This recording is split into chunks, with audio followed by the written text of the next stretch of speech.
And it looks like I think we've got everybody in from the waiting room. So why don't I move us along?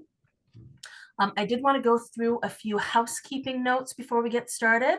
So we thank everyone in advance who signed up for agreeing to BOW's community code as part of your registration. I'll pop a link to that into the chat again, just so that you have a reminder. Additionally, this session, you may have noticed, you probably received a message as you were joining. This session is being recorded. And a copy will be shared for a limited time after tonight, if you'd like to revisit. However, we will not be sharing the slides, so just keep that in mind. And our speaker today may prompt you with some questions throughout the presentation, and there'll be, a variety of styles that you can answer. There may be some popcorn kind of style questions where you can just unmute and share your thoughts. Or we do also have the raise hand function, as well as the chat, if you would like to use the chat box. And my colleague Brianne will be, and myself, I'll also be monitoring the chat as well. Also note that because we're going to be doing those activities, only share what you're comfortable with. Since we are recording, and at some point as we go through the session, if we get to an area where there is an opportunity to share more personal information and things like that, we will turn the recording off at that point. Okay, and then at the very end, we will have a survey for your feedback, and that is always appreciated because it helps us shape the programming that we do. So look out for that link by the end of the session. And just one more little slide on my end. So again, my name is Stephanie Draker for folks who have just joined us. I am Working Culture's program manager. And for those who are joining us who are not familiar with us, Working Culture is a nonprofit art service organization focused on supporting the career development of people who work in the arts. So artists and arts culture workers, all disciplines right across the sector. I'm joined by my colleague, Brianne D'Angelo, our marketing and communications manager, who again is going to be helping us with tech support. And we're very pleased to have Vanessa Burns as our guest speaker today, joining us to share her expertise around securing funding in the arts. Now, most people know Working Culture for a very popular job board, which I encourage you to check out after the session. But we do so much more than that. We also conduct workforce research, we create and host career resources, and we adapt and deliver training like the programming that you're a part of today. And we do this very often in partnership with other like-minded people from across the province. In fact, we're working with our co-host, Brampton Arts Organization, and we've been doing so for quite some time on a variety of different initiatives. And this webinar is actually part of a current partnership where we're working together to deliver a free mentorship program for people in the arts and culture community in Brampton. And I see Katie from BOW is here, and perhaps I'll invite Katie to say a few words of welcome and perhaps highlight anything that is coming up at BOW that folks might be interested in. Over to you, Katie. Thank you, Steph. Hi, everyone. We also love working with Working Culture. As Steph said, we've got a number of programs that we've previously done together and are excited to continue to work together this year. Upcoming for BOW, for folks that don't know, Brampton Arts Org, we offer professional development for artists, training, a lot of different resources, paid calls to artists. We have a lot coming up this year, stuff you've seen last year, also a ton of new things.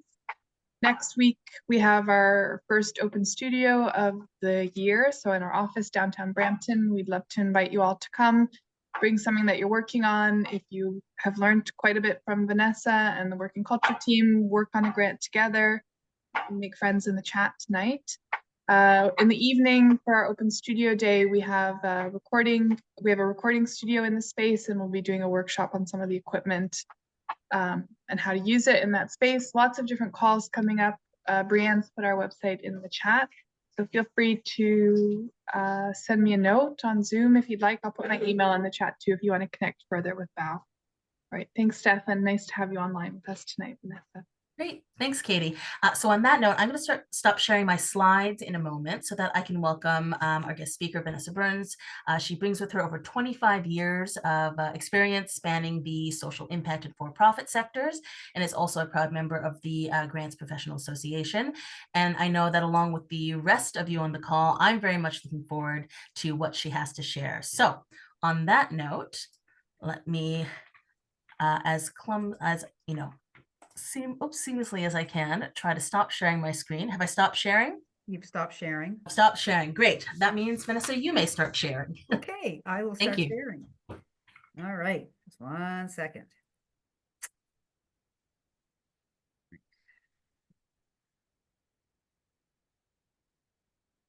I always get sweaty with the technology. All right, present. Yay, it worked. All right. Well, welcome everyone. This is great to see. We have 44 people on this workshop tonight, so I really appreciate folks taking the time to join us and to learn more about funding.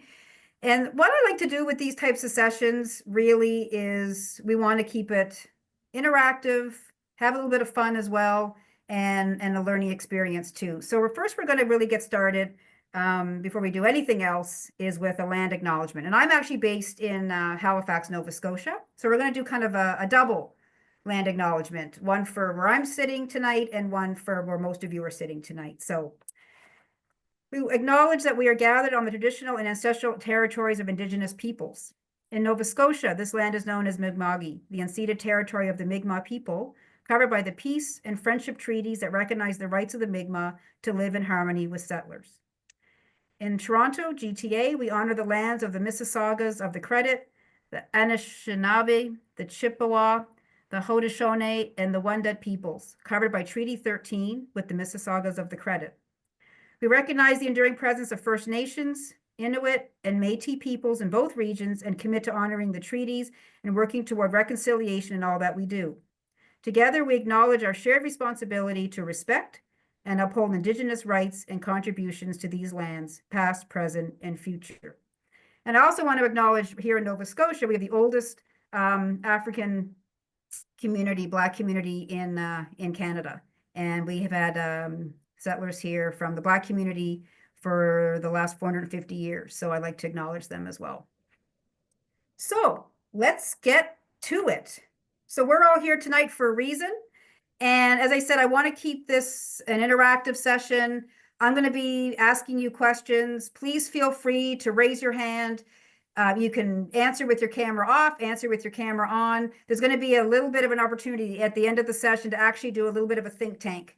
Because a lot of people want to know more about funding, want to know more about grants. But really, I find when you actually have conversations with others and you see that people are all kind of sharing the same struggles or sharing the same feelings about funding and grants, it really opens up some really, really great conversations. And I think it was Katie that said, you know, find some friends tonight and go to some of these workshops presented by BOW. I've done some work with BOW. They're a great organization. I love them. So please, you know, see if you can connect with folks here tonight and take advantage of that. But really, a little bit about me, just quickly. Yes, I've got all these years experience in the social impact sector. I've raised money for various organizations. I started my business in 2020. I'm a grant consultant. What does that mean? It means I'm more than a grant writer. It means I actually work with organizations on the strategic side of grants. You know, the grant writing piece is all part of that, but really it's, you know, how do you apply for funding? How do you research funding? Where do you find stuff? You know, how are you becoming grant ready? How do you know you're ready to apply for funding? All those things are part of what a grant consultant, you know, helps clients with. That's kind of the businessy stuff. I mean, me, obviously, I'm a person. I live in Halifax, Nova Scotia. I am an avid rock and ice climber, so I like to be outside in the weather of all kinds. I have 2 daughters, age 26 and 21.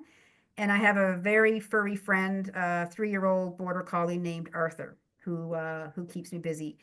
And one fun fact about myself, in 1992, I had a co-op work term with the Canadian Space Agency, and I went fishing with astronaut Chris Hadfield. So I caught garbage, and Chris caught a beautiful fish. So you know what? That's a little bit of a fun fact about myself. So if you want to share in the chat kind of, where you're tuning in from this evening, and, feel free to share a fun fact about yourself. Again, we want to keep this really kind of fun, light, interactive, and learning as well. So what are the kind of the objectives for tonight? Really, we're here to learn about funding options. I mean, grants are one way, to raise money for your arts, for your business, for the work that you're doing, but there's a little bit more besides grants.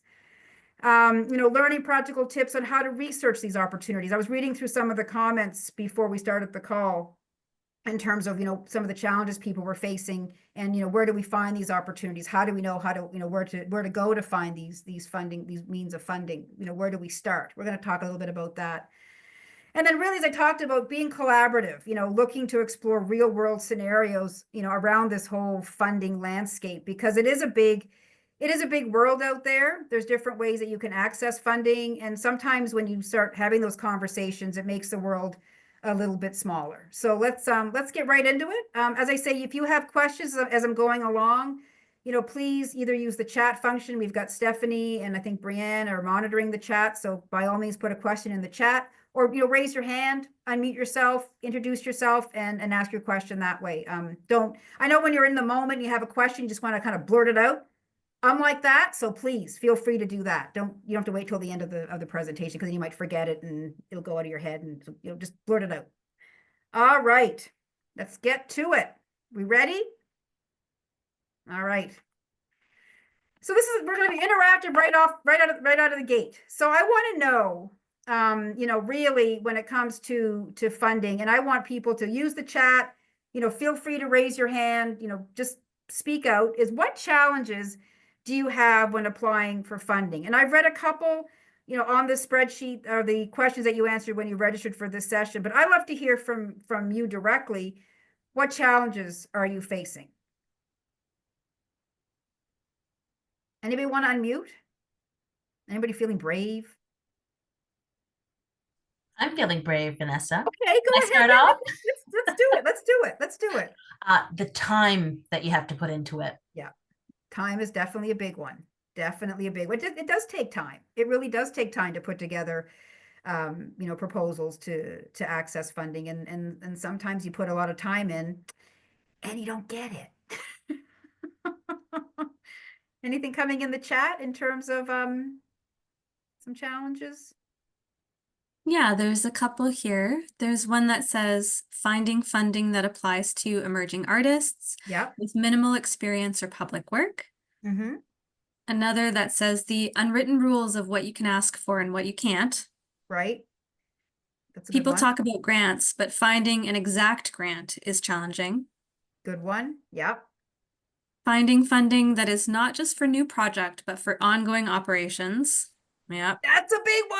We hear that all the time. My biggest wish is that there is no more of this. We're not going to pay for salaries or rent, or, you got to keep the lights on, people. You got to have the building to do stuff, to create stuff. So yeah, enough of that. We need to change the narrative on how people are funding. That's a good, whoever said that one, that's a good one. That's a good one. And there's another one here. The requirements and criteria for funding sometimes feels very tedious and opaque. You read it and feel like the only people who would understand it are people who have already done it before. So the barrier to entry feels high and off-putting. Yeah, that's a great one. Sometimes applications are complicated. And honestly, I've taken some questions out of grant applications or even summaries, and I've put them in an AI tool and said, what the heck are they saying? So yep, totally get it. And it's difficult to know what they really want you to say. Good one. We have a hand up.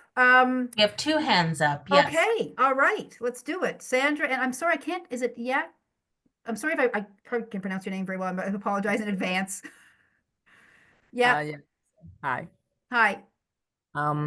Thank you for taking the time to do this workshop. It's very useful. Good. I'm just a newcomer. I am not a resident yet, but I would Okay. like to know about the possibilities in the future when I get my PR to apply for these funds, because I think it's only accessible for residents, right? Residents and citizens. Yes, Yeah, you're gonna see a lot of a lot of grants will say you have to be a resident. It really depends on who's providing the funding, but you will see majority of them will be for residents. Yeah, for sure. So yeah. I just wanna take this the time to get the knowledge before I reach that point.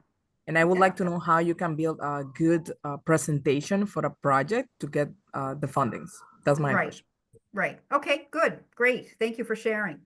I think Sandra has the hand up there. Yes, I did apply for a federal grant a couple of years ago, and I was successful. But I found that it was very, very challenging. Their website, the way things were set up, and where you had to go to find things, and it was very unsearchable, I found. And I thought I was, technically, literate, that I knew what I was doing. And the good fortune that I had was that they came back to me and they were asking pointed questions, and they helped me finish and provide them with the right answers that, that they would be in a position for me to be successful with my organization. So I was quite grateful that they came back to me and asked questions, but it was difficult to know what exactly to put in, where to find the place to actually put it in. And then if you went back in to search to find out what you had completed already, and then you had to go back in and update, couldn't find things. Like, I just found it a nightmare. And that was federal. So I don't know whether it's different federal versus provincial grants, really. But federal was a nightmare as far as I was concerned. Yeah, no, you're absolutely right. And we're gonna talk about why I don't recommend people work directly in those online portals. But yeah, federal grants can be very complicated. Sometimes the questions aren't clear. The information they're asking, you seem like you're repeating yourself. I mean, I've done a lot of federal grants over the years, and I did one just recently. It wasn't arts-based, but it had to be the worst application form I've ever seen. It really was. We had to list every single government grant. We had to list 15 grants this organization received from the government. It was absolutely ridiculous. They wanted, like, just the questions, the way it was put together, really, really not user friendly. So they're out there. And actually, if anybody's interested, while we're on this kind of topic, if you're on LinkedIn, I'm actually very active on LinkedIn. Feel free to connect. There's a thing called crappy funding practices. Write it down. Look them up. If you want to read about crappy applications and crappy funding practices, that is your go-to. And honestly, you wouldn't believe, kind of building on what Sandra was saying, the BS that's out there. Like one funder wanted 15 copies of an application, 15 paper copies. Like, come on, people. Like, so anyway, just follow crappy funding practices. Brianne, go ahead. Just wanted to bring forward a few more comments from the chat. Sure. Yeah. One of which is, often it only feels like previous grant winners are selected. So how to win a first one. And another, it's hard to know the balance to make your application stand out from others versus stand out for the wrong reasons. Also, funding is appreciated, but the increased cost of everything makes it challenging to ensure you're anticipating or giving the correct costs. Yeah, that's a challenge when it comes to kind of budget, and we'll talk a little bit about budget as well. But yeah, you're right. I mean, how do you put together a budget that's reasonable and reflective of costs? But those are really great, and I appreciate people being willing to share and raising hand. I find it makes for really good interaction, and then you realize, hey, I'm feeling the same way. I'm not the only person who's feeling this way. So I love it. Thank you so much for sharing, both unmuting yourself and also for sharing in the chat. The next question is, what word do you think of when someone says fundraising? And when I say the word fundraising to people, I get this reaction. Like, that's what I get. People just, they hate the word. They can't, you say fundraising, it's kind of this icky feeling word. Like, what do people think when you say the word fundraising? I'll say exhausting. I guess asking for money. Yeah. Okay. Good one. Yeah. Exhausting. Yeah. Yeah. Exhausting. Is it, you find it exhausting because you're getting a lot of no's? You find it exhausting from trying to find people to, you know, to support you? It can be it can take a lot of time. Yep, all of that. And also to choose the right type of campaign that's most effective. Right. It's online versus in person, and the type that works. If you're a small nonprofit, large, it's quite challenging. Yeah. Right. No, absolutely. I mean, I've spent, you know, 20 years working for organizations, and, you know, it is exhausting. You know, you put together something and it doesn't work, or, you know, you think you're going to get something from someone and it doesn't happen. And, you know, you're always trying to think of the next campaign. And for smaller organizations where I spent a lot of my time, you're often wearing a lot of hats. So, you know, the fundraising piece is just, I mean, it's necessary. You have to generate that revenue, but it is exhausting. Absolutely. Anything in the chat there, Brianne, or? Yeah, there's some good ones here. Okay, all right, bring them on. Money. Yeah, good Begging. one. Sorry, begging. Begging. Okay. Bake sale vibes. Sale vibes, yeah. It feels like they look for reasons to say no, not reasons to say yes. Okay, all right, these are good. Feels like a carrot hanging in front of you, finding new audiences to target. Okay. And building relationships, bringing people closer to your organization. Yes, whoever said that one, oops, I went to the next slide too quick. Whoever said that one, yes. And I think that kind of, you know, when you say the word fundraising, I mean, it incorporates so much. I mean, yes, it can kind of feel like begging, and the fact that you're always asking people to, you know, to go into their pockets. But, you know, when you, at the end of the day, it is kind of salesy, right? I mean, it does have that sales approach. I mean, you've got prospects and everything else, but really, whoever made the point of saying you're inviting someone in, that's what you're doing. You know, if you kind of take away that whole sales piece, that whole begging for money piece, yeah, at the end of the day, you really want to get the donation, but you're really showing people, you know, your why. You're inviting people to share your passion about something. And people will support you because they want to support you. You can't force someone to support you. So when you look at fundraising and you kind of take out that sales, like I have to close this, I have to get this, you know, and you really start thinking more about the relationship piece of fundraising, you know, showing your own passion, inviting people in as to why you support and why you do what you do. Like I had someone say to me once, I was working for a health organization, and they said to me, it was I was working for Heart and Stroke Foundation of Canada, and we did this big hockey tournament every year, and this gentleman used to play every year, and one year he didn't play because he actually had a heart attack. And he said to me, he said, you know what? He said, I'm lucky. He said, I'm very lucky. He said, but you know what? He said, when you're having a really, really bad day, he said, look at yourself in the mirror and know that the work you're doing saved my life. And I thought, oh, right. That's what it's, you know, that's what it's about. At the end of the day, it's about impact, right? Everything you do has an impact. Every piece of art you create has some kind of impact. You are making some kind of impact in your community. That's what fundraising is all about. It's all about impact. It's not, I mean, yes, it's about money. Yes, you know, it feels like begging. It can feel icky, but really it's about creating that impact. And how do you create that impact? You need people to support your vision. And that's what kind of translate into that whole fundraising piece. So I appreciate those sort of observations.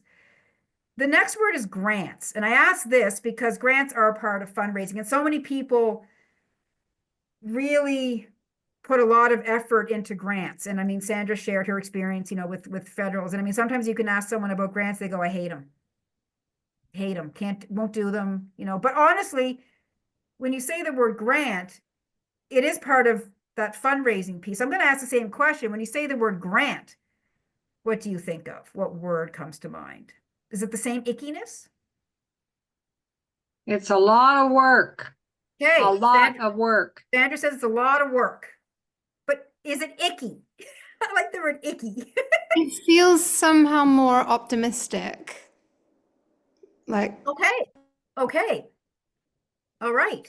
That's an interesting observation. More optimistic. And why do you say that? Was that Nikki? Is that Nikki who said that? yes, it was. Yeah. So Nikki, why did you say it was optimistic? Well, full disclosure, I've had some success with grants Okay. before, but Great. just because I think it's reassuring to know that people want to fund projects and you're one of many people who might be chosen, as Right. opposed to, say, trying to get someone on the street to give you $5. Right. Right. It's just a little bit different feeling for me. Okay, good. Thank you. Anybody else? Anything in the chat? There's some good comments in the Okay. chat. Mentioning that it can feel like a dartboard Okay. or like a prize or impersonal. Okay. But at the same time, grants can feel more merit-based rather than begging-based. Oh, I like that. Okay. That's an interesting. Yeah, that's a good observation. You're right. And there was an interesting comment earlier about competition, because you can feel pitted against fellow creatives or organizations in these environments. Yeah, absolutely. I mean, the grant space is very competitive. I mean, we're all seeing it, Canada Council, that's become very, very competitive. I mean, I've written Canada Council applications, I've met with Canada Council, and they still get denied, right? I mean, it's just, it's becoming a very competitive landscape. And you are competing against your peers for funding. And that's why I kind of want to get that sort of people thinking more about that collaborative over that competition type of approach. I mean, there are grants out there that, there is funding out there for folks. It's really how you sort of position yourself to access it. So yeah, those are all great observations in terms of grants. And I like the person who said, the merit-based versus, I think it was begging-based. I can't remember, but which is true, because when you apply for a grant, you're going to be scored, right? I mean, you've got a scoring rubric and you kind of know what they're looking for. I mean, when you're doing the fundraising, by the time you're asking someone for a donation, you've kind of built a relationship, I would hope, and you kind of understand. But the grant space is very much that merit based. So again, thanks so much for sort of sharing your insights. It kind of gets us thinking about things, kind of breaks the ice a little bit. So we're going to get more into kind of the practicality of funding right now. So there's all kinds of different, different categories of funding. And I mean, some of you may have accessed, all of these. Some of you may have accessed none of these. Some of you may never have heard of any of these before. But I want to share a few. And the reason I like to show a number of them is, one of the rules of thumb is, don't put all your eggs in one basket, so to speak. I mean, I was working with an organization, and like they were 96% government funded. Like that makes me want to kind of puke, because that's nerve-wracking, right? That government funded could be pulled at any time. Then you're left with like 4% to operate your organization. So you really want to make sure that you're diversifying kind of where your funding comes from. Now that's easier kind of said than done. So most people will start with grants because, they're most times they're accessible, not all the time, but, most people, when you talk to them, they are applying for some type of grants. Now, what type of grants are people applying for? I mean, Sandra, again, back to you. You talked about the government grant, that's definitely one. Federal, provincial, municipal governments all have some kind of, funding streams. Art councils, I mean, we know the Canada Council for the Arts, all those, Ontario Arts Council, all those, those are kind of those specific councils structured for arts funding. And then there's private foundations, which are usually accessed if you're kind of an organization. Sometimes they may support individuals, and we'll look at a list of different funders in a couple of slides. But really, that's kind of what the grant space look like. And I like to say, when I talk about grants, that it's, the quote free money. You don't have to pay it back, but it comes with strings attached, right? You just can't apply for a grant and, yeah, we're going to give you $50,000. Do what you want with it. That'd be really great. That'd be fabulous, but that doesn't work that way. What's going to happen is you have to have a project plan. You have to do like a midterm report or a final report. Like there's very much accountability with that grant funding in terms of how you use it. And reporting on things. And sometimes if you request money and you don't spend all the money, you have to pay it back, right? So it's very much it is free money, but I use free with those quotation marks because it does come with some kinds of strings attached. I put loans on here. Sometimes when we say loan, we're like, ooh, I don't want to get into debt. But you know what? Sometimes you need a loan. Like sometimes, when it comes to when you're kind of getting started, sometimes the grant space is not the easiest space to be in when you're fresh. You don't have any kind of history, especially if like from a business perspective, maybe you don't have any, sales of your work. You can't show revenue. Like you're viewed from a grant perspective, you can't show those financial statements. You can't show certain things. So you may have to look at accessing some type of a loan. Now a loan, obviously, you have to pay it back, but there are a lot of different options, for small business loans out there. There's, specific organizations that, cater to small businesses, cater to entrepreneurs. I saw that, on our registration sheet, there were some of you that are entrepreneurs. Some of you do work for organizations. I mean, sometimes your organization, may have to take out a loan depending on what it is. But a loan really, it gives you that kind of lump sum to either, get yourself started. It can help with startup costs, things that really grants probably will not help you with. Startup costs are very, very difficult to find. You can find them, they're not the easiest space. So most people will start off with a loan, or honestly, they'll put money in from their own pockets, which I'm sure a lot of us have done.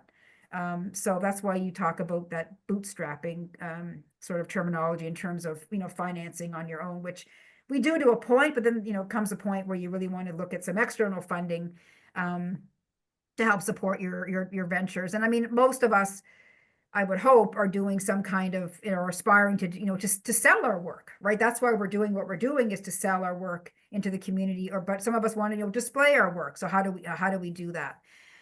Crowdfunding, you'll see what I mean by this is you'll see the GoFundMe pages. So if there's, a family in need, or if someone's, usually from an individual perspective, it's a lot of GoFundMe. Kickstarter is it can be very much sort of more project based. I've seen a lot of those things on Kickstarter. And then Patreon, I've seen, let's, for example, I do a yoga video on YouTube, and then they say, oh, join my Patreon community. So that's kind of more of a community feel. They have like different levels, things like that. And you can have different levels on GoFundMe. But the biggest thing with these is really the accountability piece. Like anybody can set up a GoFundMe page, right? Anybody can go in, set up a GoFundMe page, create whatever, but it's really that accountability piece. So you really want to, if you're going to use these sort of crowdfunding platforms, is make sure that you're telling people how you're going to spend the money that they're giving you, right? I mean, most of the times it's going to be an individual who's donating through these platforms. So you really want to make it clear that, we are raising this much money to do this, this, and this. If we go over, and that's the thing, like if you have a goal of $20,000 and all of a sudden your GoFundMe is at, $80,000, what are you doing with the extra $60,000? Now you see in some cases, they'll say, we'll donate the excess funding to an organization. Because sometimes these GoFundMe, they blow up, basically. They get so big. I think it was when the hockey team disaster happened, and they raised millions of dollars, through GoFundMe. And there was a little bit of an accountability conversation with that particular GoFundMe. So you really want to make sure these are good tools, but make sure that you're really showing the accountability piece for where that money is going. Sponsorships are a little bit different than grants. What a sponsorship is very much a business transaction when it comes to say a corporate. So if let's say TD Bank was sponsoring an event that you were putting on, they're going to ask for, they want to put their logo on something, exposure, media coverage. Can they have a guest speaker? That's all sponsorship. That's a marketing opportunity for let's say TD Bank. And that's what we would sort of define a sponsorship. A grant, sometimes you might see in a grant application, how will our donation be recognized? But they're not asking you for as much stuff as, let's say, a sponsorship. Some might, but most times when you see, this event sponsored by XYZ, that's a sponsorship. And when I talk about sponsorship too, like we used to go in with the gold, silver, and bronze levels. People still do that. I mean, I actually stopped going into sponsor meetings with anything. And I would literally sit down with people and say, how do you want to work with us? right? What do you want? What, you know, what would make it of value to be part of this through us, right? And then they were able to design what they wanted to see. And most times you're able to get actually more money out of them because you were tailoring something. You weren't just saying, okay, for 10,000, because you don't know, their max could be 50,000, but you're saying our max is 10,000. But if you're having a conversation with them and they're saying, well, yeah, we could probably put in about 25, 34. Great. So, you know, really, the sponsorship landscape is changing a little bit, and there's lots of really good resources on, you know, sponsorship and kind of where it's kind of going now. But that's kind of, and partnerships too. That's all, that whole sort of relationship piece in terms of those sort of funding categories. And then we have other funding sources. You may have accessed some of these or seen these, like awards. These are a little bit different. So let's say Canada Council has an award. There's usually a nomination process. So it's a little bit different than applying for a grant, but it's still, you're nominating either yourself or you're nominating somebody else. This is more kind of skill-based. It's usually, you know, there's a judging panel, and the award is usually some kind of, most times some kind of cash. It's a prize, right? So you get a cash prize. It's like kind of winning the lottery, I guess, in some ways. So that's kind of what you know, an award would be. Residencies, you know, we talked a lot, you know, you've seen these around. People are kind of, you know, the resident poet laureate or something, you know, within organizations. They get to kind of work on their craft, but then they're also part of the, you know, they get sort of, you know, paid for what they're doing as well. Sometimes, hopefully they get paid in terms of residencies. And then community funds. Usually when we talk about community funds, you know, there are like community foundations that are kind of in each area. So there's like the Toronto Community Foundation, there's the Nova Scotia Community Foundation. So kind of where you are, there could be community foundation. And sometimes they actually have specific opportunities for arts-based types of projects. So you kind of want to keep those things in mind. But those are kind of the key ones that that seem to sort of creep up when you're looking in terms of those different sort of categories. So, I mean, even though most people, I'm sure, are applying for grants, there are other ways that you can raise that revenue. You know, as I say, the sponsorship money, again, you don't have to pay that back. It's, you know, they give you the money, they want their recognition. The grants, again, you don't have to pay it back. The loans is a repayable thing. And then the other funding sources, you don't have to pay back either. So, but, you know, don't be afraid to kind of explore these different categories, because you may be surprised, you know, what you find. And there are good resources out there to kind of, you know, educate a little bit more, because we only have 2 hours together tonight, but how to sort of use these different platforms. And you know, and not all platforms may be right for you, right? So it's kind of like social media. I mean, I'm only on LinkedIn. I don't do, you know, my business isn't on Instagram. I'm not on business Facebook. I mean, I'm on LinkedIn because that kind of fits where I want to be. In this case, you know, you may think, okay, you know, grants are definitely something we want to look at in terms of our own organization or personal, you know, me as an artist. I may look at taking out a loan, because sometimes we have to spend money to make money. Right. So you may invest in a loan for, let's say, $10,000, but if you put that loan towards something, that can make you $80,000, $90,000, $100,000, and that loan is paid. Right. So, you know, don't discount that. So really, whatever kind of is working for you is the best category. Like, don't try and do everything at once. Really kind of see where you want to be. And that comes through doing kind of an assessment in your organization. So kind of, you know, where are you now? And I do this with my own clients, is like, we do assessments. We kind of say, like, where are you now? What sort of funding program do you have going on now? Where are you generating your revenue from? Is it from grants only? Is it from, you know, other platforms? Is it from selling work? What does that look like? And then from that kind of assessment, you start thinking about strategy. And, you know, what type of strategy do you need in terms of finding those grants? I mean, we all want to get to the grant. We all want to hit that apply now button and apply. That's the last step. There's all these things you'll see as we kind of go through the slides here that, you know, that come first. And this really is sort of the first step, is sort of determining, you know, where we are now, what do we need money to do, and where is the best place to get that money. and sort of kind of going through this list, you'll sort of realize, okay, maybe a loan is better for this, or maybe a grant is better for this, or maybe this is a good for crowdfunding, you know, right? We want to get some individuals involved. So really, that assessment piece is not a bad idea. Take a look at yourself, you know, take a look at your organization and see where you are, and be honest with yourself, right? I mean, if you're not, you know, generating revenue, or you're not able to move things forward, you know, why? Is it structure of something? Is it the words you know, just be really honest with yourself and see where you are, and then you'll see where you want to go, and always have that kind of end goal, and then figure out how you want to kind of get there through some of these means of funding. Any questions about that, or does anybody have experience using like crowdfunding platforms, or any of these sort of these different tools that are up here on the screen? I'd love to hear about it. If anybody has any success stories using any kind of, you know, aside from grants, any of these other things that are up on the screen. Does anybody want to share or feel like sharing?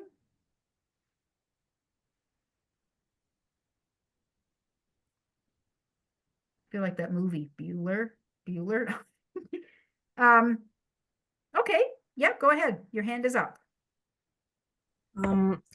I just have a question about Sure. if you think that the way your project has to be structured is the same for all these options of funding, like the way you have to organize, you know, the dates, the budget, everything has to be used for any of these fundings. It depends what they're asking for. And we're going to talk a little bit about logic models in a bit, but you may not have to use all the information for all these things. Like, I know for a loan, you're going to need a business plan, right? You're going to need you need to go in with some kind of a plan. You need to show a bank like your revenue projections. You may not have to show that for a sponsorship ask, right? I mean, you may not. Crowdfunding platforms are very much kind of getting people excited about something. So I think what I tell people is, if you have a project idea, you kind of have your template, right? So you kind of know what your project is, what the mission or the value of the project is, what's the impact of your project, what's the budget. Like, you put everything kind of in what I call a template. And then when you sort of look at different funding opportunities and you kind of see what they're asking for, you pull out what you need. So most times you'll see similarities, like some you know, grants questions, you know, like mission, value, that type of thing may translate into like a crowdfunding. You know, when you do crowdfunding, you know, what is your mission? What is your value? Why are you going out in the community asking for money? So good question. I would say they vary, but you want to look at creating a template for your project that has all the information on it, and then you can kind of pull where you need it. But if there's one thing I can say, if you are a business of any, you know, anybody who's going after a loan from a financial organization, you need to do a business plan, because they're going to ask you for that. And you can find all kinds of templates if you Google like business plan. I mean, I don't know if BOW does sessions on business plans, or Work Culture does business, you know, sessions on business plans for small businesses or entrepreneurs, because that document is basically the whole scope of your business. Yeah, Brianne, go ahead. Sorry, I just wanted to bring forward a question Sure. from the chat. I'm curious about building relationships that can lead to securing sponsorships and partnerships. How do you start building this type of relationship? Well, I think with any relationship is you don't want to go in and ask for money right from the get-go. That's why you're building the relationship. You want to find folks that are aligned, and that's a really key word that you're going to hear me use a lot tonight, is aligned. Like, where do you find these relationships? You know, community, networking, through collaborations. But really, when it comes to relationship, is you want to get people interested and exciting. You think about what, you know, how you build relationships, you know, with people, is there's sort of I'm not going to say like dating per se, but I mean, there's kind of like that whole, you know, you're introducing someone to something. You want to get to know their interests as well, right? So if you're looking at, let's say you were talking to someone and they mentioned something in the conversation that said they were interested in a specific type of art. And you were kind of in that category. You would kind of ask them questions like, oh, what interests you about that? What type of projects, do you, so asking those, let them talk. And then eventually, invite them in, invite them to a show or invite them to experience your work. It's like someone, I think earlier said, it's you can't get someone to give you $5 off the street. That's why I talk about the relationship piece, because if you just met me and you asked me, okay, I'm doing this, and can you give me $10,000? I'd probably be like, nah. I mean, maybe I might say yes if I'm really, really intrigued, but most times I'd be like, let's talk about this a little bit further. So if you kind of take the time to build that conversation, get people interested, understand how they want to be involved. I mean, you'll actually be able to ask them for more than you think. It's a bit of a science, but I would say the biggest thing with relationships is be genuine and authentic, and like don't fluff things up, right? I mean, be honest with what you need funding for, and you will attract the people you need to attract, right? I mean, if you're authentic, but take that time. Like, fundraising is not an overnight thing. And I think people seem to forget that. It's a relationship business. And if you take the time to kind of nurture those relationships, then you'll be more comfortable in asking for some type of support. Does that answer the question? I hope that answers the question.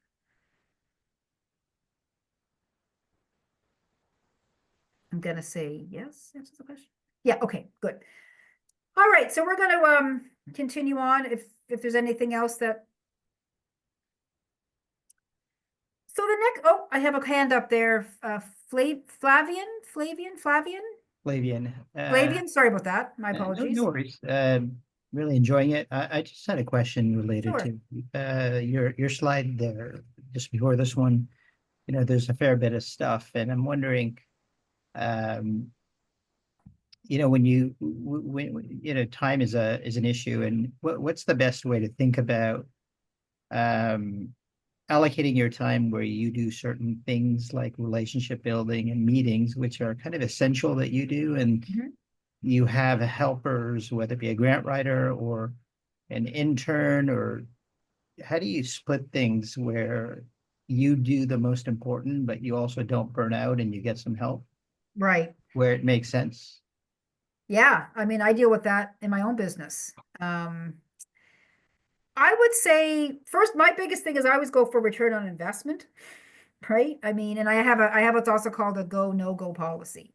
So when it comes to grants, for example, just because there's a grant out there, it may not be a good fit, right? So you don't want to waste your time applying for things that don't fit or not aligned.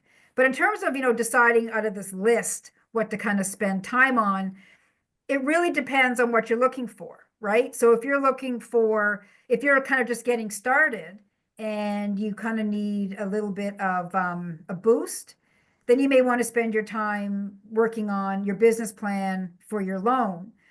But in the meantime, you may have to do some sales, and you may look at, bringing somebody in to help you with a marketing plan or things like that. But I really, when it comes to my own time, it's return on investment. So, where do you spend your time kind of in the networking world? Where will you sort of, and when I say networking, I don't mean going out to all these events and selling stuff. I mean, where would you find the best relationships for what you want to do? Because, time is important. I mean, I think at the end of the day, like and Flavian, do you have your own business, or what sort of structure do you have? Yeah, we have a private business. We're a local media company, and we cover sort of the community, specifically the online communities of color. So we've had success with grants on the corporate side, right? Through partnerships both in the U.S. and Canada, and I do have requests for meetings from big organizations, and it's just a question of understanding how to plan that out. And Right. there's interest. It's just a question of allocating time, and also how to think about the next part of the step of a sponsor or a partnership, because oftentimes it's not clear, at least from my point of view, what the next step is, but there is interest. Right. So do you find people say they're interested, but they're not moving to like actually supporting you? It's actually more my challenge of the time to do that, to like, there's actually, Right. you meet them at an event and they say, I would love to, meet with you again, and you sort of let it linger a bit, and it's almost like you need a plan just for that, the events, sponsorships, and how do you kind of progress it, because it's not like there's a book out there, or maybe there is. Well, there's actually, I don't have it here. I don't have it on my desk. I used to. There's actually a book called Buy Back Your Time. I'll recommend it to you. But I mean, I think in terms of the case, where do you want to spend your time? I mean, obviously, when it comes to meetings, there's people that want to meet for the sake of meeting, and there's meetings that actually move things forward. So I think you kind of have to have a sense in terms of, if people are interested in supporting what you do, you're going to get a sense. You're going to get a sense of someone's kind of I call them the tire kickers, right? But in my business, like if it's anything that's kind of administrative, like putting together these types of slides, or managing email and things like that, I have someone help me with that, because I mean I need to spend, like, my time is spent on working with clients, business development, having those meetings. But really there's no kind of, I don't have a formula per se, but if I can recommend that book, Buy Back Your Time. Yeah, I've read it. I know Dan. Have you read it? Yeah, I worked with Dan a long time ago. Yeah. Oh, did you? Yeah. I mean, I think there's a lot of good advice there, but I mean, listen, I'm the same as you. I mean, I run my own business, and it does get a little bit overwhelming. So I think I've always used the, and to kind of keep this answer a little bit shorter, is I always use the return on investment. I mean, if people are just meeting for the sake of meeting, I think you just have to kind of say, okay, we're moving to the next step, or is this even going to be an opportunity? Where do you see this going, type of thing, like to kind of get it from them. And then if it's not going anywhere, then I just kind of, I cut it off, because we don't want to waste, we only have so much time, right? Yeah, and it's okay if I don't know sort of the next step, but just ask them, because they may have, well, they do have more experience at this than I do. Yeah. Okay. And sometimes when it comes to, to closing some of these sort of sponsorship deals, and like some grants, you wait, 9-10 months to get a response. And sometimes with sponsorships, you're kind of going back and forth, and you have to kind of reach a point where you say, we have a deadline, if we need a response from you by such and such a date, then that can kind of, speed things up too. But I always use the ROI model with anything that I do. Okay, great. Thank you. Okay, you're welcome. All right, we're going to continue on. So kind of the next sort of thing that that people sort of have a challenge with, and I've heard, and I kind of heard this in the questions, is where do I find these things? Like, how do I find people? How do I find grant opportunities? And someone, I think, on their spreadsheet said, it seems to be a secret society. And I thought, sometimes it does feel that way. You hear someone may say to you, oh, I just applied for this grant. Well, I didn't hear about that grant. How come I didn't hear about that grant? I mean, a lot of it really, there's a lot of different tools that you can kind of use to research opportunities. I mean, there's different types of databases, out there. I mean, from a business perspective, really, you can look at things like, there's one called, it's called Pocketed. It's based out of BC. It's more for businesses. You put in your parameters of your business, and it kind of, it'll sort of spit out some grants for you. It's a pay model. They have a pay what you can thing. I've kind of used that. The Government of Canada has its own kind of, database search thing. You can also subscribe to different newsletters through like the government of each department might, there are different newsletters. You can subscribe to different newsletters from governments, from foundations. I actually have a list I'm going to bring up in a minute of different opportunities, which we're happy to share, in a follow-up email with folks to kind of give you a bit of a start. But really, when it comes to searching for things, it can be, word of mouth. It can be following other industry associations that might post about opportunities. You may, I know, like if you're kind of a not-for-profit, let's say, there's a database called Grant Connect. I know the library branch here in Nova Scotia, you can go in and use it for free. I think some library branches do have access to that program. Again, it's the same thing. You put in the parameters of your not-for-profit organization, and it will kind of help you align with certain foundations. So when it comes to kind of researching, there's all kinds of different ways to sort of find these things. And sometimes what I do is see who's supporting other people. So if you have someone who's kind of in the same line of work that you're in, check out their website. Maybe they have their supporters on there, right? It kind of gives you an idea of where they're getting their money from. Like when I go to like a theater show, or I'm sitting at the symphony here, I'm always going to the back of the program to see who's given the money, right? Who doesn't do that? And it gives, if those people are supporting like the symphony or the theater or, an art show, they might be interested in the work you're doing, right? So always take the time to kind of see who's supporting other people, make a note of that. That's kind of, really, it can feel like that secret society, but once you start sort of, listening for more opportunities, they do come around. Obviously, there are kind of the key ones which you'll see on this list, like Canada Council and things like that. But there could be ones you never thought of unless you pick up a brochure or a program and kind of see who is funding this type of work. So I'm just going to close the screen just for a second.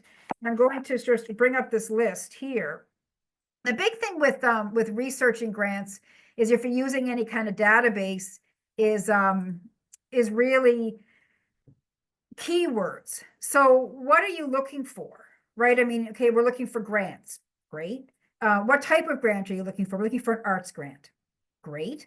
What type of art? Art is a very encompassing type of word, right? So what type of art are you doing? What type of audience are you going to be looking at in terms of your art? Are you an organization? Are you a for-profit business? Like what type of structure do you have? Like all this sort of helps you with any of those types of research tools. I'm telling you right now, if you use AI and you go into like ChatGPT and you type in arts grants it'll give you a list.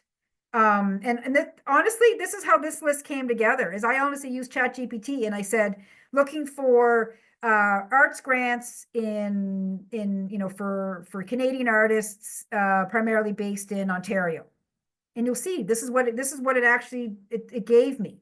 So those AI tools, they're out there. They're great if you use them the right way. I'm just going to put a little caveat out there that a lot of people use them for grant writing. I use them, but I don't use them in the way that some people use them. I don't cut and paste exactly what ChatGPT is telling me and putting it into my application. Half the time it's grammatic garbage, and it's not your words. It's not your feeling.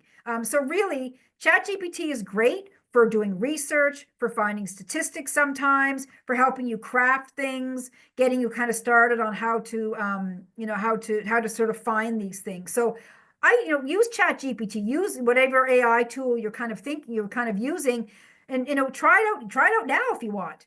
Open up your AI tool and just type in funding opportunities for whatever you're looking for, and see what it does. But this is kind of what I found when I sort of was looking. So there's all kinds of things out there. So I did see on the sheet that people had filled out to register for this. There was a lot of talk about the Canada Summer Jobs Grant. I'm sure a lot of organizations here, I see Brianne nodding the head, have used the Canada Summer Jobs. That's the first one to come up.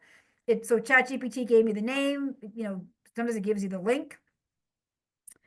Canadian Heritage, this was an active grant due January 23rd, commemorating the National Day for Truth and Reconciliation, Canada Council for the Arts. We have Engage and Sustain, Catalyst, and these are all different funders that are out there, supporting arts programs.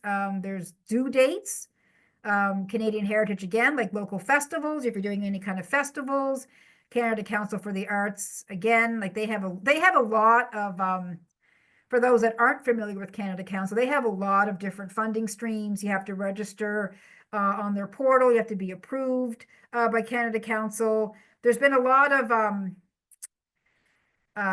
interesting developments through Canada Council. If you're following some of the news around them, it's a lot more competitive now. They're not providing as much feedback on applications as they used to, but they're still funding, right? So it's still one that you kind of want to keep on your list.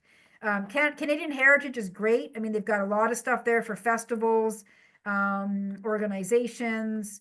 Again, Canada Council for the Arts comes up again. We're going to I'll put this list in a better format, and we'll send this out to folks so you have a bit of a starting point. But Factor, I think someone had talked about some of these types of grants.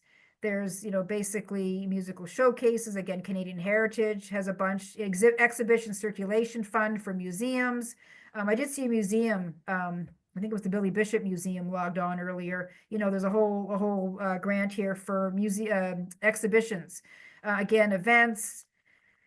There's, again, so it says here, Bookmark, Ministry of Heritage, Canada Council, Factor, Musication, SOCAN, Telefilm. These are all folks that are in kind of that grant space. And then, or funding space. And then Ontario, we had Artreach. I mean, this is kind of Thunder Bay. Trillium Foundation is a big one.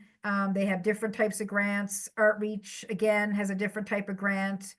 Toronto Arts Council, Ontario Arts Council have different sort of funding streams. Ontario Creates, Toronto Art. I mean, there's a ton of them out there. When you start, but so the thing, kind of what Flavin was saying was where do I spend my time, right? I mean, you can have all these opportunities, but it's going to boil down to you may have to go into each one of these and say, okay, what are they looking for? And at the end of the day, if all you remember from this presentation is the word fit and alignment, that's the key. You want to make sure that when you're looking at these opportunities, that your project or whatever you want to do or whatever you want funded fits the parameters of these opportunities. So these may not all be a fit for you. So you may have to do a little bit of digging around in here to kind of see which ones are a fit. And when the ones that are a fit, you kind of would say, okay, these are my A list, and those are the ones you kind of start thinking about applying for. But really, there's a lot of different programs out there. Again, they are competitive. Funding is competitive, but I always like to say, if you don't ask, you don't know, right? So don't be afraid to sort of, think about applying for some of these if you are a fit. But again, Ontario Presents, Artreach. I mean, these are all things that you should think about, bookmark them, subscribe to their newsletters, follow them on social media.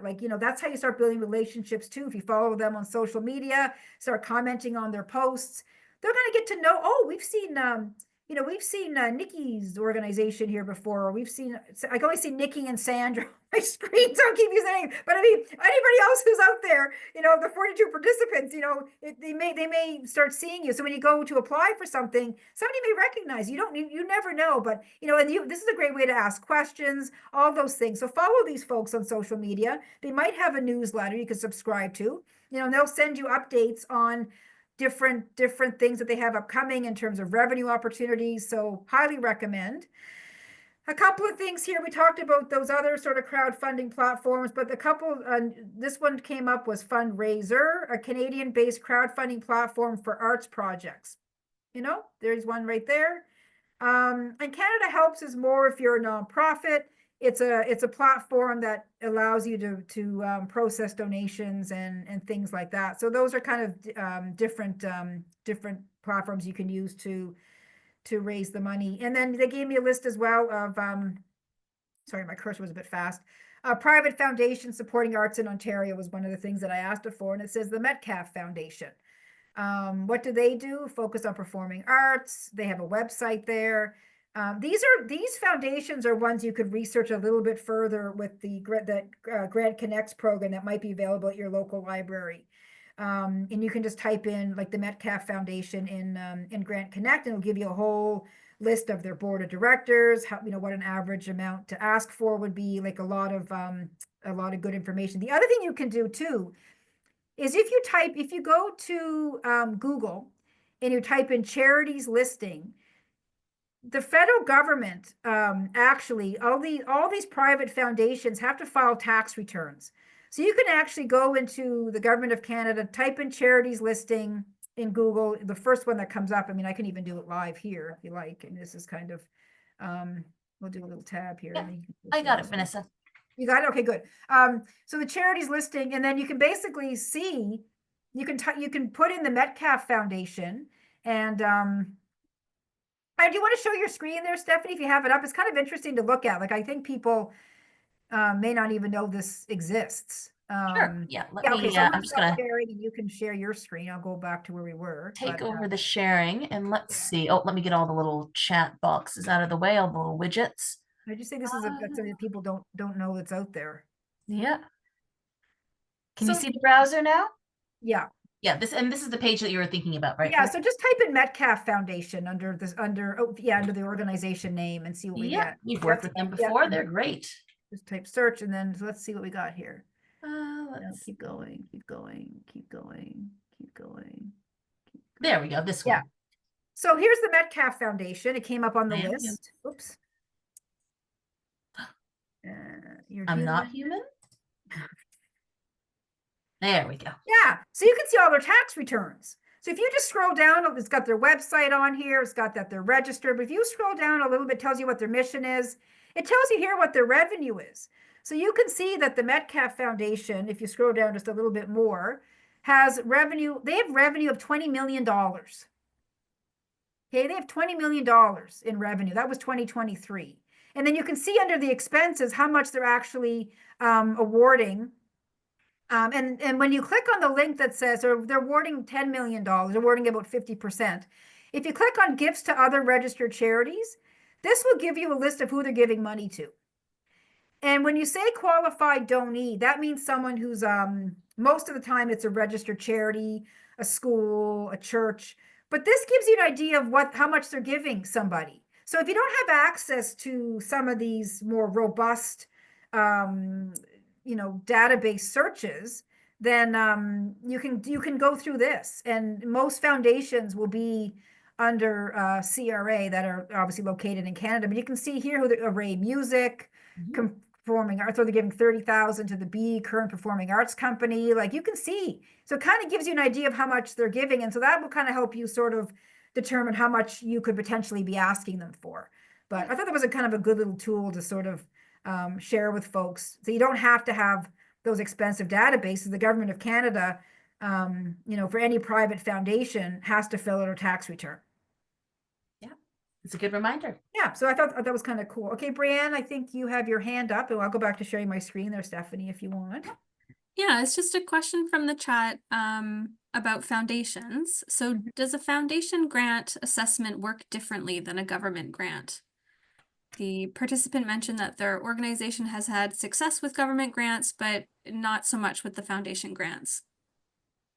I guess foundations can be a little bit different in the fact that they may be more particular in who they're supporting. You'll see with foundation grants, that's where you see sometimes the same people getting the money. The foundations sometimes are more relationship piece. I mean, government can be relationship too.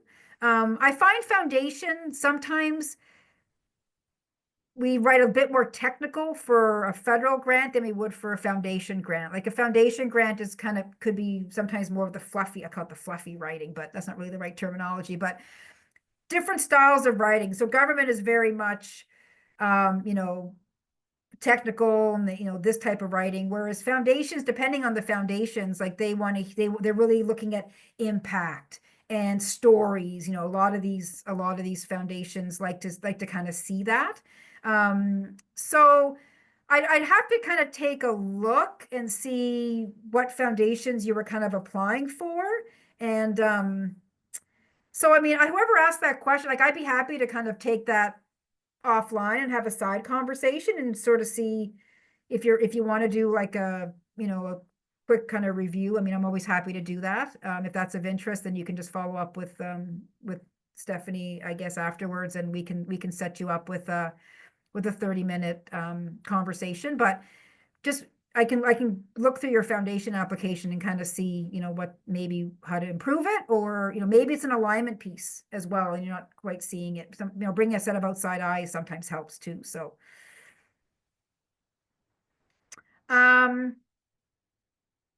yeah, and foundations too, you have to, some foundations will only support like registered charities. Some foundations will support nonprofits and registered charities. Some foundations, like you'll see, they don't support individuals. So you really have to kind of read the parameters.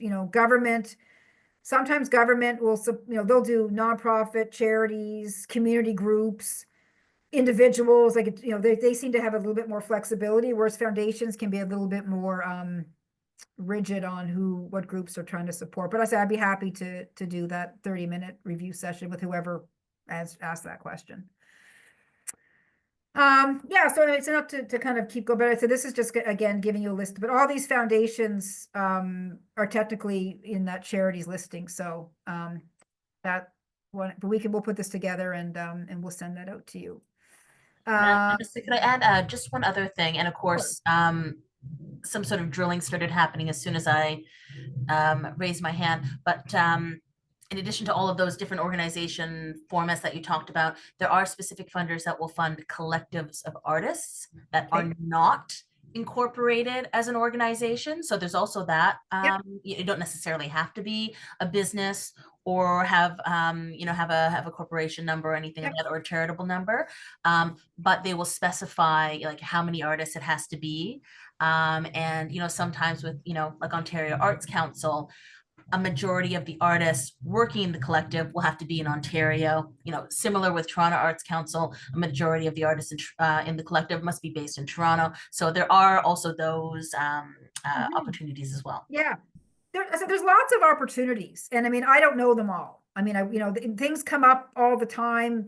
Funding landscape is changing all the time. New things are coming up. I mean, right now, we're looking at, a new government at some point. So I've heard rumors that funding is kind of on hold right now with federal. I mean, I don't know. But again, when a new government comes, I mean, who knows? There could be some new funding opportunities. There's been a lot of, cuts in arts funding over the years as well. So it's kind of like a revolving thing. It's really, so in order to sort of, you kind of have to kind of stay on top of it. Things open up, then they close, right? Or things open up one year and they never come back, right? So really have to kind of keep on top of that. But no, thanks for sharing that, Stephanie, because there are so many different variations of ways of funding things. But just quickly back to kind of the research, it's, again, we talked about that alignment, we talked about fit, and we talked about those keywords. So those keywords, again, are really important to kind of help you narrow down what you're looking for, and use those tools. Like, use the tool like the government website that Stephanie brought up on her screen to look at some of those foundations. Look at some of those ones that we had on the list. Look at other arts organizations and see, who's funding who. I mean, some people choose to fund only one organization, but some organizations are happy to fund, a variety of other projects. So don't be afraid to kind of look at that. So the big thing is once you kind of have done that sort of research and you're sort of, finding these opportunities, is what do you do with them? And that's kind of, that sort of, that sort of whole, how do you sort of craft that application, and how do you tell that story? And this is where people struggle. The research is the one way, but people tend to sort of struggle when it comes to telling your story. And I think a lot of times we overthink things, right? It's got to be this big, lofty, big words, and most times no. Most times it has to be clear and concise. So let's take a look at crafting this compelling story. So the biggest thing is you've researched your opportunities, you know what you're going to apply for. The biggest thing, one other thing I want you to take away from tonight is the word applicant guide. Now, when I say that, people are like, what the hell does that mean? So when you look at any funding, or whether it's a corporate sponsorship, you might go on someone's website and see a thing on sponsorship. They're going to tell you what they want to fund. Sometimes you see a thing called an applicant guide, which is really kind of your guide to how to do the application. Now, when we see a grant opportunity or a funding opportunity, we're like, yes, apply now. And the big shiny apply now button is blinking, and we're like, yeah, we're clicking on that. We're going right to the form, and we're going to stop that, and we're going to park that. Don't do that. Forget it. Rewind, read the website, or read the call for proposal and see exactly what they're looking for, because you're going to miss some stuff, right? If you go to that apply now button right away and look at the application form, you're not going to know the back information for some of these questions. And this is really important, when it comes to some of these government applications. Okay, like some applicant guides are 64 pages long. I've read them. That's what I do for a living. They're not exciting, but they tell you exactly how to apply for something. They will break the questions down one by one and say, here's an example answer. We want to see you do this, right? That tells you how to do the questions. So that's all kind of really, really important information. Sometimes an applicant guide is kind of a blurb on their website saying, like, are you, the eligibility criteria, what you can ask for in terms of expenses, what type of projects you can ask money for. Like, that's all really important information. If you go to that big flashy, and they make it big for a reason because they want you to apply, but if you just click that button right away, you're going to miss a lot of stuff. So back up the bus and look at that applicant guide, read the information. And that's going to help you craft a better proposal and a better aligned proposal. And most grants and most funding opportunities will be rejected or denied, whether you're asking for a donation, whether you're doing a corporate sponsorship. They don't see the alignment. They don't see how your project aligns with their mission or value. A lot of these like private foundations have like a mission statement. They have a value statement. So you need to be able to align yourself with that. When you're looking at a corporate sponsor, like I love when I go onto a corporate a corporate website and they have a sponsorship tab and they say, we support the arts, food security, and housing. Okay, you know that as an arts organization, you're going to fit under arts. If you go to a corporate website and they say, we support women and children, youth, women and children, housing, and education. Do you fit there? May not be as clear cut. So that's all really important information to know. Like most times, you're not going to hear a no because you did not show clear alignment. And how do you show that clear alignment? You use some of their terminology. You align with what they're looking for. So if their mission statement says, we support live theater, okay, we support live theater geared for youth between the ages of 5 and 12. Okay, that's very specific. So when you're doing your application, you're actually going to say, our organization presents theater to youth between the ages. You're basically using a little bit of their terminology because they can see, oh, okay, this organization does productions for youth ages 5 to 12. That's our mission. That's what we want to support. Use some of that language. I'm not saying like regurgitate everything back to them, but if you intertwine some of the language into your application, you're going to show that alignment piece, and that's really, really important. Sometimes you'll see in an applicant guide, the funder will say, or they'll say, our goal for this funding is to have the following outcomes: increase awareness of live theater. I'm just making this up, obviously. Increase awareness of live theater. Educate children into the benefit of theater. Those are kind of the outcomes. Your project has to meet those outcomes. they're putting it out there. So if you can't make your project fit those outcomes, that's not going to show alignment. And I just went through this exercise with someone because it was a $500,000 grant, and they were convinced that they're going to apply for this grant. And I said, okay, let's break it down. So we walked through the whole thing. The first part, yeah, we checked off the boxes. But as we kind of got into it a little bit more and realized that they were asking for HR outcomes and hiring, and that was hard. That was a hard one to kind of match. And so, I basically said to the organization, this is not a fit. And I know you don't want to hear that from me, because it could be potentially $500,000 in funding. It's not a fit. And that's where I use that go or no go. If it's a fit, if it's aligned, and you can write that compelling story to do that match, that's a go. If you're looking at the application, you're kind of going, yeah, I gotta kind of, don't ever make stuff up, right? I gotta kind of make something. I gotta twist and turn. I gotta fit that circle into the square. Really, it's not gonna work.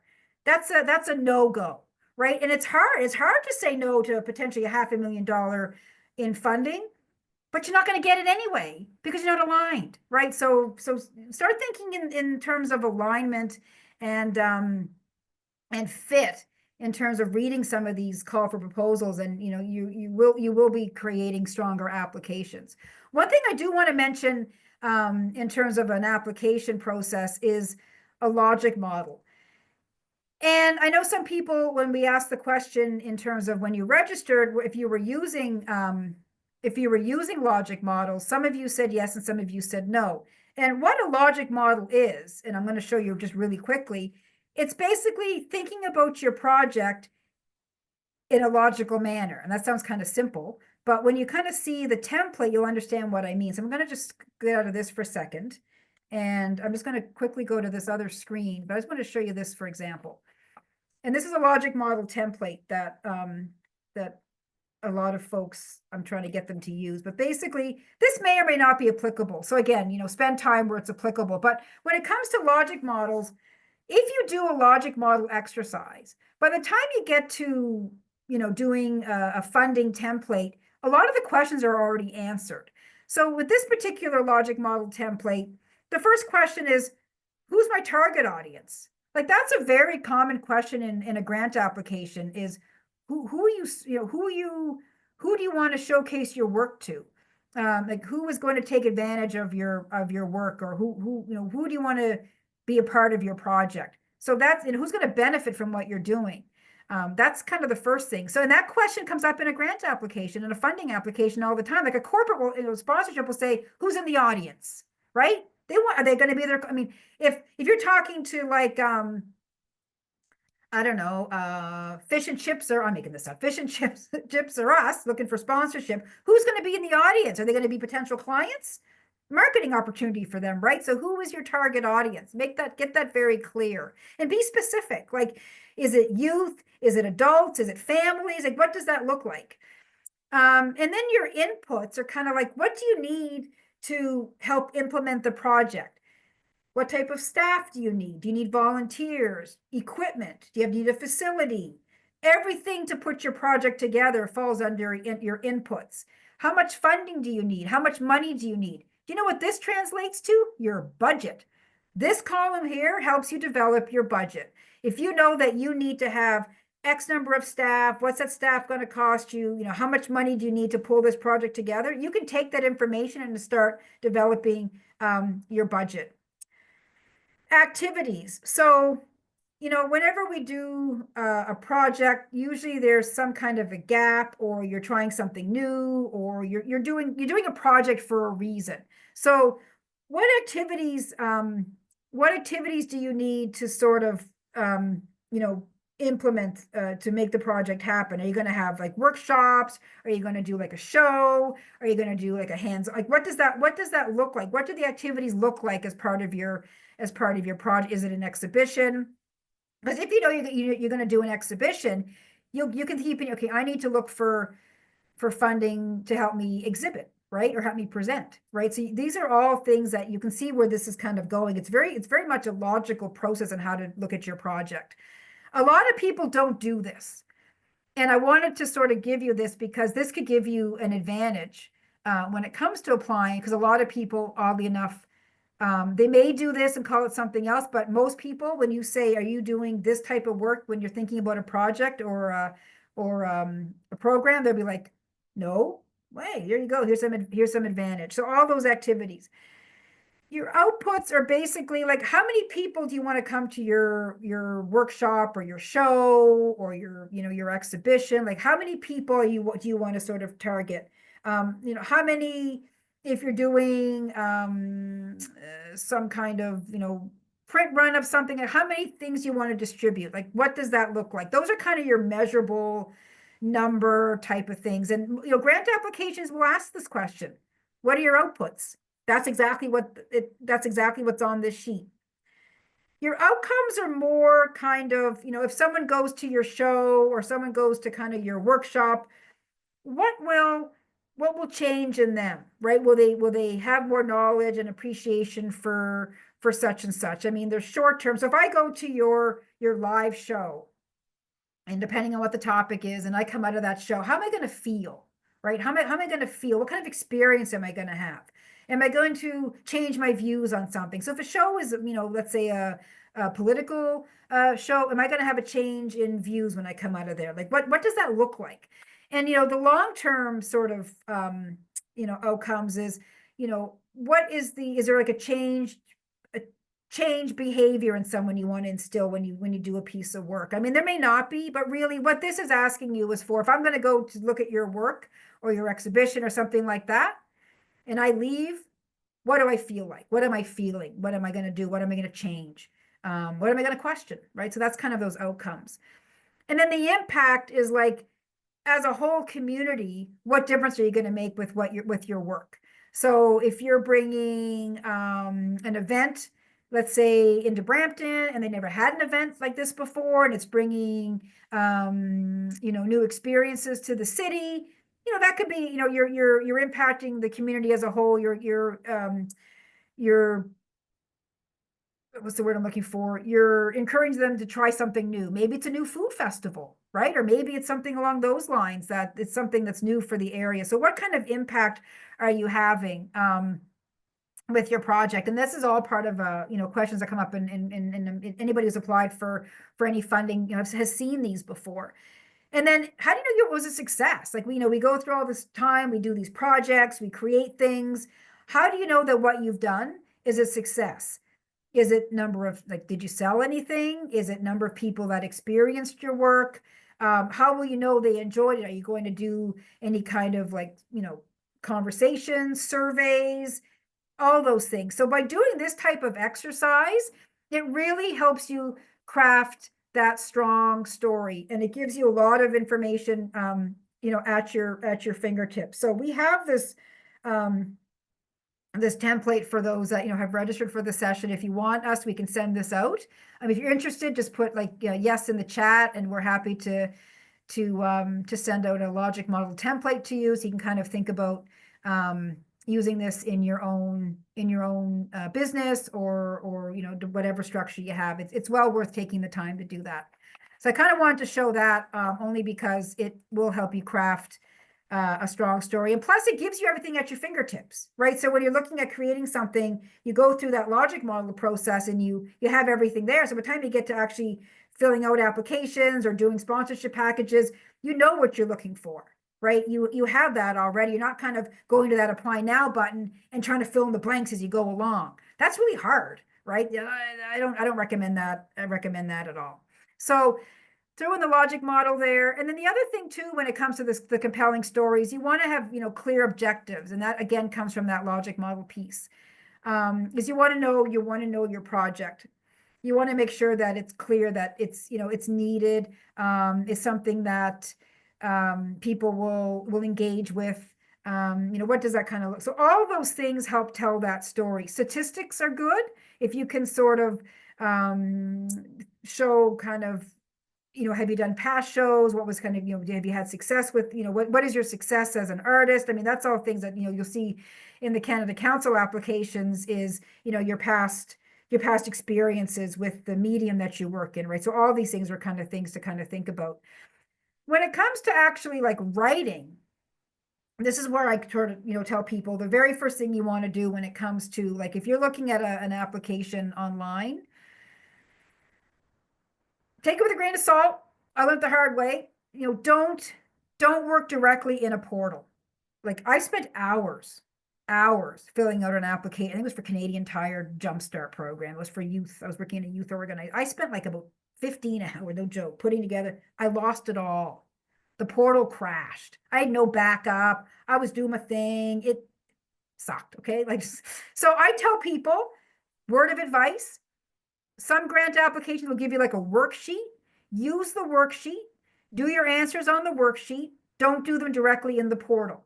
And I also say there's two types of questions. There's what we call the non-thinking questions, your name, your organization, like that stuff you kind of know, right?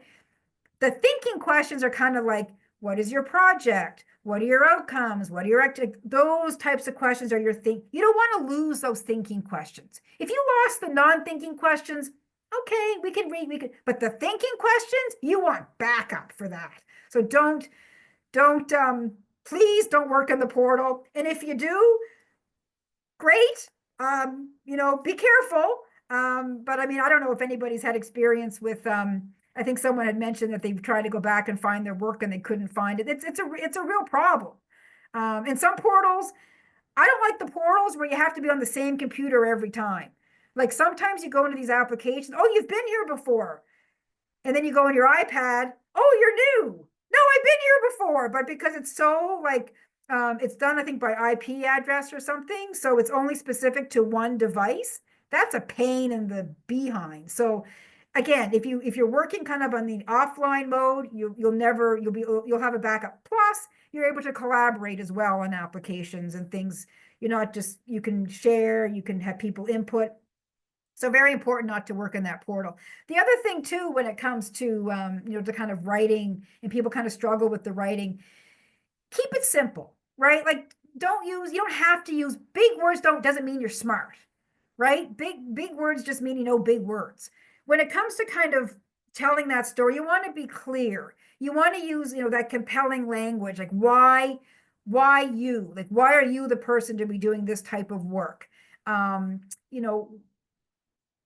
Really, you want to make sure that people understand what you're saying. And this is kind of where I sort of bring in that second set of eyes. Like if you've got an application all done up, I mean, we look at that stuff all the time. We are kicking butt. Like we know it's great. We know what we're trying to say. I've had people come to me and they've shown me applications and I'm going, so what are you doing? Right. And so I'm an outside eye and I'm honest, right? I'm pretty honest. I'll be like, not really understanding what you're saying here. Let's try and recraft it so we can, like, either they're using like terminology I don't understand. I mean, people are reading these applications, right? Keep that in mind. And not everybody who reads these applications may be familiar with your work. We like to think they are, but most times they're not. So really make sure that when you have something put together, that you have someone who can give you honest feedback. Some people will say, oh, it's great. You want people, look, I'd rather have someone be honest with me and say, not really sure what you were saying there, than saying, oh yeah, that's fabulous, when you're thinking, oh my God, what are they saying? You want someone's going to give you that feedback, because then when you put your application in front of a potential funder or partner or sponsor, if someone outside of your organization can understand it, chances are that other person will be able to understand it as well. So really, that's a really good use of time. We talked a little bit about AI a little bit earlier. Like, yes, help, Chat GPT and any of those AI tools, are great to help you craft proposals. Just be cautious about how things sound. Is it in the language of your organization? Just keep that in mind. Look at the punctuation. Is that how you would talk? Right? I mean, I get stuff back going, I wouldn't talk like that at all. So you really kind of, you still need that human element. Go ahead, Stephanie. I'd love to add a comment to that, and also just just by way of time checking, where we're just flying along, so we're already at 7:36. But just another note on the AI piece, because actually working culture, we recently administered a fund application process, and organized a jury, and we looked through the applications, and we noted that, you know, quite a lot of the answers sounded the same. And we started to see some commonalities. So, and you know, AI can be a really great tool, I think, to your points, Vanessa, to help you try to, you know, rethink the question, or maybe even understand the question, help with word count and things like that. But, you know, unfortunately, for a lot of those questions where we knew they were AI generated, it didn't actually tell us what the applicant was going to do. It sounded great. You know, it sounded like a reworking of the question, and it was very, you know, it was the narrative, you know, sounded compelling, but it didn't actually tell us what was going to be done, how it was going to be done, what the impact was going to be, and importantly, why it needed to be done. Yeah, no, that's a great point. And I'm hearing that as well. Like I can tell when something is purely copy and pasted from AI. And I had clients, I mean, I often get clients when we're working, you know, through documents together. I'll say, hey, like, put your ideas down. I don't care about punctuation. I don't care about, you know, just put your ideas down in the application form, and I'll go in and like put the sparkle on or whatever. And I can tell sometimes that it's very much, it's copy and paste from AI. Like I would never send anything like that in. You can take your, like if you put thoughts down and they're all like point form, you can go into ChatGPT and say, you know, please craft a paragraph based on this. Those are your words, right? And then ChatGPT will give you a paragraph based on the points you put. But again, copy and pasting that, it may not have your feel. So just be really careful with those tools. And it was nice to kind of hear that angle, Stephanie, from folks that are actually reading these applications, because, you know, there's people out there that are thinking, well, there's nothing wrong with using it. Absolutely not. But really, you still need that human element to really make sure that you are highlighting exactly what you need. Because I mean, the AI is only as good as what you put into it, right? It's like a database, garbage in, garbage out, right? So if you're not giving good AI prompts, you're going to probably get the garbage out. And if you put that garbage out in the application, the sentences may sound good and well structured, but sometimes it talks in a circle and it keeps repeating the same thing over and over again, right? So you got to really be careful. Anyway, Brianne, yeah, hand up. Hi, just a couple questions from the chat. Sure. One is about humor. Is a bit of humor helpful to distinguish your application from others? Because assessors are reading many, many applications, or is there like a less fraught way to stand out? That's a really good question, because I'm all about humor, if you haven't noticed. It really depends. Like, as I said, you can kind of get a sense from the call for proposals what people are kind of looking for. I think the way to stand out these days is maybe not so much, you know, using that humor bit, but really taking the time for that alignment. I can't even stress that enough. Like, a lot of people are desperate for money. They want money, and they're not taking the time to understand what funders are looking for. I think the best way to get yourself noticed is to take the time to do all that pre-work. It sounds kind of like weird advice, but if you take the time to do that pre-work. Now, with that being said, you may see in some applications you can upload attachments. This may be an opportunity to kind of show where you shine, let's say. So sometimes you can upload a video. Like I know Canada Council, sometimes you can upload, you know, past works you've done or videos or things like that. Some applications, if you're a nonprofit organization, may want to look at your annual, like your impact statement. So I think when it comes to those attachments, you have an opportunity to kind of infuse a little bit more of that, that maybe that, you know, depending on what your organization's about, that humor or that kind of creative stuff. But I would say, like, in a proposal, it depends. Like, some funders are still really old school. You know, some funders do, I mean, they might even say in their application, you know, we want to see creativity, innovation. That's kind of your cue to be a little bit more not so stiff, I guess, with the answers. But really, the way you're gonna shine these days is if you're if you're aligned with funders, if you clearly show objectives, kind of what Stephanie was alluding to, and you really take the time to understand what they want to fund and how you can and why you're the best. It's like interviewing for a job, right? It's like, why are you the best candidate? And think back to why you were successful getting jobs, because you rose above for whatever reason. So kind of keep that in mind, but there's not really a hard and fast rule with that. I mean, sometimes it's trial and error. Like, I've got people that have applied for things a couple of times, and we tweak it every application, and eventually we get funded, right? So I like creativity. I like when I read something that's different. So, and I'm all about taking risks too. So, why not? If it's your first time applying for something, you may not get it, but you know what? Why not? You can always try something different. Why not? Yeah, go ahead. Thanks, Vanessa. That was a great answer. There's another question here about community raffles, and if Okay. there are complications about the legal right to run a raffle, and if it's worth Yep. the investment of time when people are donating items of limited value, etc. If you have any thoughts on raffles. Oh, I got thoughts on raffles. Every province is different. So every province will have a gaming commission. Like, I know in Nova Scotia, we have the Nova Scotia Gaming. You have to apply for a license. You need a license to run a raffle. So you need to go to your local provincial gaming place and apply for some kind of a raffle. Now, raffles can be a lot of work, and you may raise $500. That's kind of where that ROI comes in.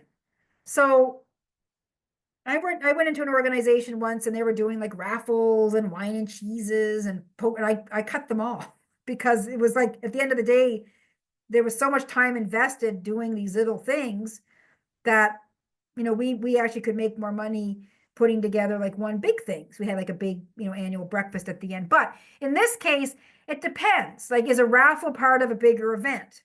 That's one thing. You'll see a lot of 50-50s. There's a lot of companies now that are going to nonprofit organizations, for example, and saying, hey, why don't you run a 50-50? Like, I think there's like Raffle Box, and there's a couple of those types of companies. They're great, but they're only as great as how you promote it, right? I mean, some organizations have really robust marketing and a really big network, and they're raising thousands of dollars. I mean, I've done raffles and we've raised like $1,000. It's a lot of work. So my advice really for that person who asked that question is, what is the return on investment? Like, how much of your time, if you actually work out how much time you're spending, let's say if you're investing X number of hours of your time, getting items, securing items, putting it together, and at the end of the day, you're netting like $500. Where could you make that money a different way? And that's a whole other kind of conversation. But raffles can be good. Like, raffles and auctions are definitely revenue generators, but most of the times they're attached with like an event of some sort. Standalone 50-50s, yeah, they're kind of, they can fly. It depends on how you advertise it, and it depends on your network. But the biggest thing really when it comes to legalities is go to your provincial gaming department, and you can go online and look at them and see what the parameters are for licensing. Sometimes if you make over a certain amount of money, you got to pay a fee. Sometimes licenses are free. It just depends on the structure.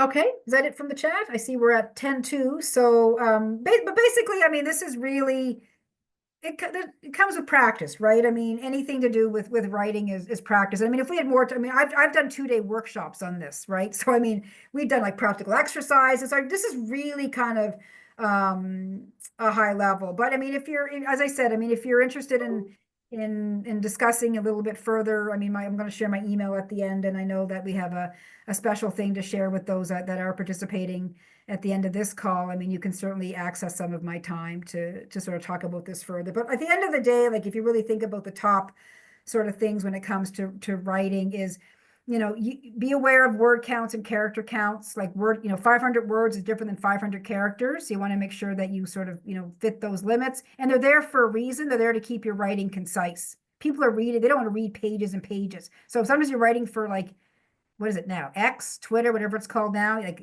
sometimes you have like, tell us your mission in 500 characters. Oh my God, I've done it. But tell us your project in 200 words. We freak out, but actually at the end of the day, it keeps you very concise and focused. So keep an eye on those. Don't have to use those big words. Keep things clear. Get someone else to read you read your stuff before you actually submit. Submit before the deadline, obviously. Once that deadline passes, forget it. You can't submit anymore. And don't think about using those logic models. Think about doing that pre-work, read those applicant guides, don't work in the portal. But really, at the end of the day, just remember that alignment piece when it comes to writing and use some of their terminology to kind of show how you align with what they're looking for. We talked about this earlier, just a really quick review in terms of relationship building. Network, right? Network with potential partners. If you're out in the community and there's like a chamber of commerce or any of these professional organizations, like I'm sure BOW has, networking opportunities, get out, meet people. It can be a little bit intimidating, but if you go with the mindset, you're not trying to make a sale, you're trying to meet people, you're trying to find out about, other folks. It's a whole different feel. Bring a friend. I've been a wing woman for many, many people that have gone to networking events. I'm shy. I'll take you. Let's go together. It's better when you go with someone else. Like, don't be afraid of like networking. Hang out at the food table. Go to the beverage table. Have something in common. But really take out that whole sales piece and go to meet interesting people. And then see who's been funding you successfully in the past. If you have that, maybe go back to them and see if they can keep supporting you. Maybe they can support you at a higher level. If you're just getting started, decide what streams are the best fit for where you are now. And the last thing is like diversify that income stream. You don't want to put all your eggs in that one basket. You don't want to put all your eggs in that grant basket or that crowdfunding basket. Look at different opportunities. You may only need 2 to start. You may decide to start with grants, and that's okay. You may decide to start with a loan. But really, at the end of the day, you want to make sure you have revenue coming in from different sources. So whether it's sales of things, whether it's grants, whether it's a loan, because at any time, one of those things could, once a show is over, you're not going to be selling those tickets anymore, right? Then how do you replace that? So kind of things to sort of consider there.